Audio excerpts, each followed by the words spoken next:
দার্জিলিং বেড়াতে গিয়ে আমরা যে হোটেলটাতে ছিলাম এটা হলো সেই হোটেলটার বাইরের দিকের ভিউ।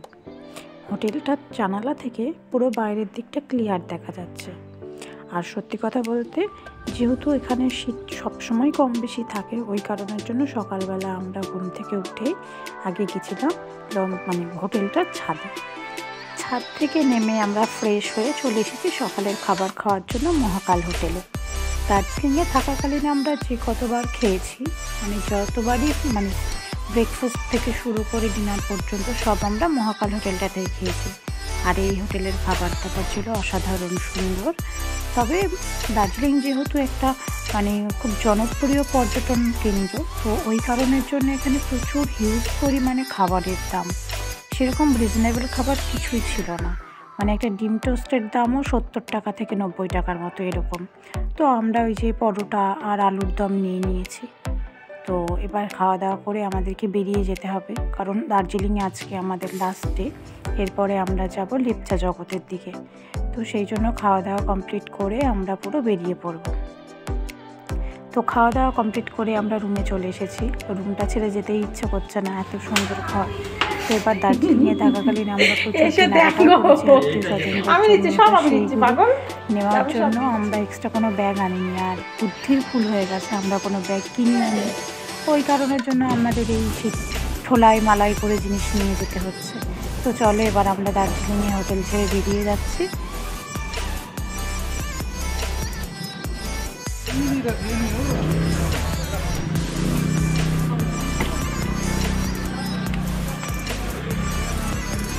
শুইয়ে দাও, ওটা শুইয়ে দাও।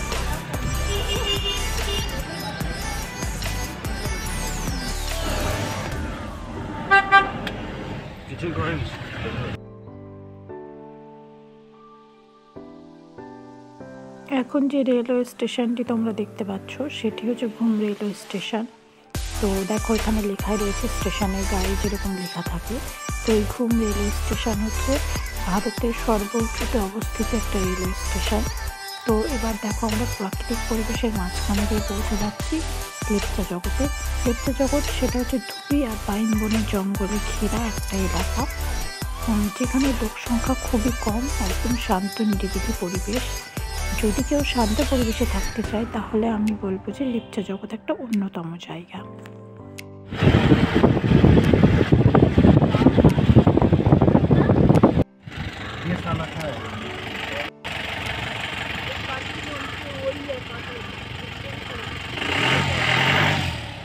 এখন আমরা চলে এসেছি লেপচা জগৎ। আর লেপচা জগতের সবই হচ্ছে হোমস্টে। এখানে কোনো হোটেল বা লজ আপনি কিছুই পাবেন না। তো এবার আমরা কোন হোমস্টেতে থাকবো সেটাই ভাবছি। এবার আমি গাড়ি থেকে নেমে, এটা হচ্ছে পাইন বনের জঙ্গল, এখানে একটু ছবি টবি তুলে নিলাম। আর আমার সঙ্গে যারা ছিলেন ভদ্রলোক আর যে দিদিরা এসেছিলেন তারা সবাই গেল হোমস্টে খুঁজতে, তো কোন হোমস্টেতে থাকবে।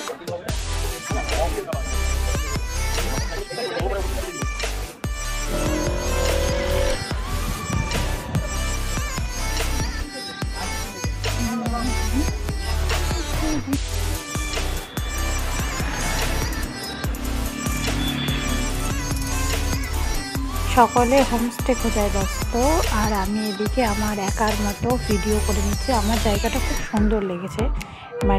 যে কটা জায়গায় ঘুরতে এসেছি ঘুরেছি তার মধ্যে আমার লেপচা জগৎটা খুব ভালো লেগেছে। এবার আমরা যে হোমস্টের সামনে দাঁড়িয়ে আছি সেটা হচ্ছে হোমস্টে শালাকা।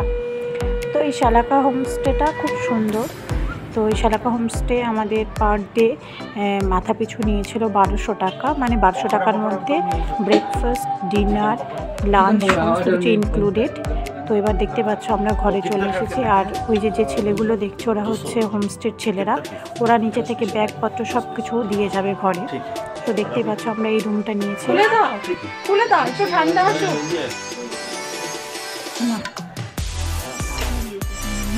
অর্পিতাদি কেমন লাগছে তোমার এখানে? ভালো লাগছে? তোমার কেমন লাগছে? এই তোমার কেমন লাগছে?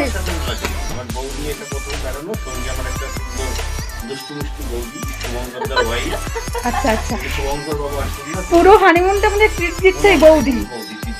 ইয়েস,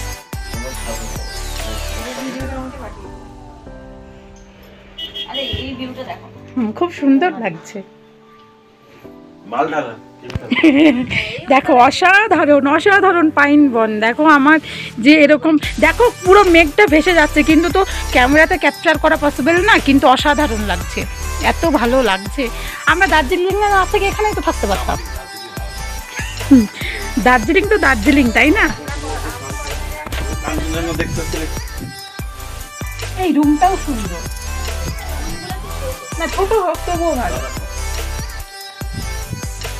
হোক না, ঠান্ডা অসুবিধা কোথায়। জানালা খুলে দাও, মেঘ ভেসে আসছে, কি সুন্দর অপূর্ব পরিবেশ। আমার তো খুব ভালো লাগছে, কি সুন্দর মেঘ ভাসছে দেখো, পুরো মেঘেদের রাজ্যে বিচরণ করছি বলে মনে হচ্ছে আমার। উপরের দিকটা মেঘে এত ঢেকে গেছে যে কিচ্ছু বোঝা যাচ্ছে না।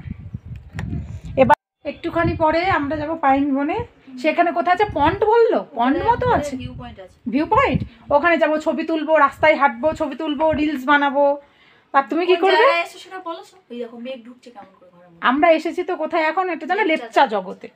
তো বিষয়টা হচ্ছে তুমি কি করবে? ঘুমাবে? কি করবে ভদ্রলোক? কি করবে? তুমি ঘুমাবে? ওই রুমে শুয়ে পড়েছিল আর আমাকে বলছে কি আমাকে নাকি ডাকছে। আমি তো ছিলাম ওই পাশটা, তাহলে ডাকলে কি করে? ডাকলে কি করে? আমি এখন থেকে ভাবছি যে তোমার গলার আওয়াজ আমার গলার আওয়াজ, আমি লোকের সাথে ঝগড়া করছিলাম তো আমার গলার আওয়াজ পাওয়া যাবে। পাগলের মতো কথা বলে। वो अंकल का है? अच्छा। और वो दीदी कौन है उसका? उसका बेटा का बीबी। ओ बेटा का, दोनों ही बेटा का बीबी है? हाँ, तीनों तीन है। तीनों ही बेटी, तीन बेटा है? तीन बेटा है। গাড়ি है ना? गाड़ी भी নিজেদের গাড়ি করে ফ্রিতে ঘুরতেও নিয়ে যায় আশেপাশে। আমাকে কতবার নিয়ে গেছে, তোমার ওই রিসপে ছিলাম, কাঞ্চনকন্যা যে হোমস্টে যে মালিক সে নিয়ে গেছে। অরুণ রাই তোমার এতে ছিলাম, তোমার রামধুরাতে হোমস্টেতে ছিলাম, আমরা তিনটে মেয়ে ছিলাম। আমি